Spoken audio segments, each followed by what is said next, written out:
पहली नजर में तुमने उसे पसंद कर लिया और उसने तुम्हें, और इस लव एट फर्स्ट साइट को तुम मोहब्बत कह रहे हो, तो हो सकता है तुम गलत हो।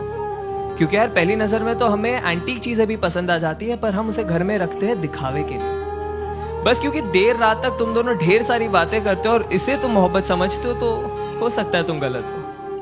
क्योंकि यार अकेलेपन के मारे तो दो अनजान मुसाफिर भी एक दूसरे से बात कर ही लेते हैं। अरे अगर किसी लड़की को देख के वो तुम्हारा हाथ पकड़ लेती है और किसी लड़के को देख के तुम उसका, और इस क्यूट जेलसी को तुम मोहब्बत कह रहे हो, तो हो सकता है तुम गलत हो। क्योंकि यार परिंदों को पकड़ा जाता है पिंजरों में कैद करने के लिए, उन्हें आजाद करने के लिए नहीं। बस क्योंकि अब तुम दोनों एक दूसरे की बातों को समझ पा रहे हो और इसे तुम मोहब्बत कहते हो, तो हो सकता है तुम गलत हो। क्योंकि याद रखो, दो भूखे भिखारी भी एक दूसरे की भूख समझ सकते हैं पर मिटा नहीं सकते।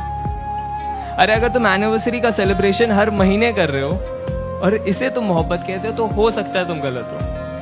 क्योंकि दास्तान इश्क को बयां करने के लिए साल का कोई नंबर नहीं चाहिए होता। अरे बस क्योंकि तुम उसके इंस्टा स्टोरीज का और वो तुम्हारे स्नैप स्टोरीज का हिस्सा बन चुकी है और इसे तुम मोहब्बत कह रहे हो, तो हो सकता है तुम गलत हो।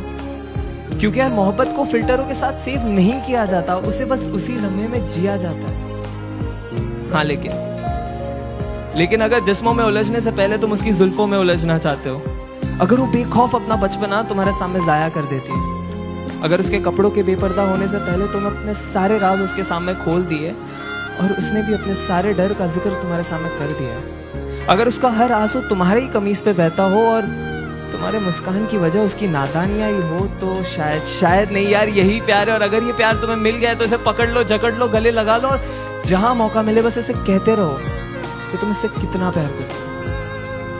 क्योंकि ऐसी मोहब्बत से मुलाकात होने में जिंदगी का काफी लंबा अरसा बीत जाता है।